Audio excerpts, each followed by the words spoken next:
များတလေးဝဲပြောမွေ့ဝဲဆိုတာရဲ့မြို့လို့တကယ်မဆမ်းမီနဲ့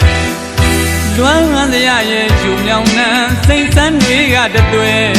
ပန်းလာရဲ့ဒါတွေကိုပဲနှစ်သိမ့်နေရတယ်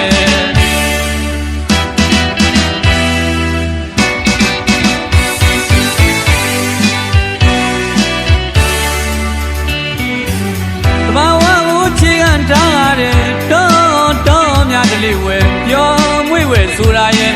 မြို့လို့တကယ်မဆမ်းမီနဲ့လွမ်းစရာရဲ့ရှုံမြောင်နှံစိတ်ဆန်းတွေကတသွဲ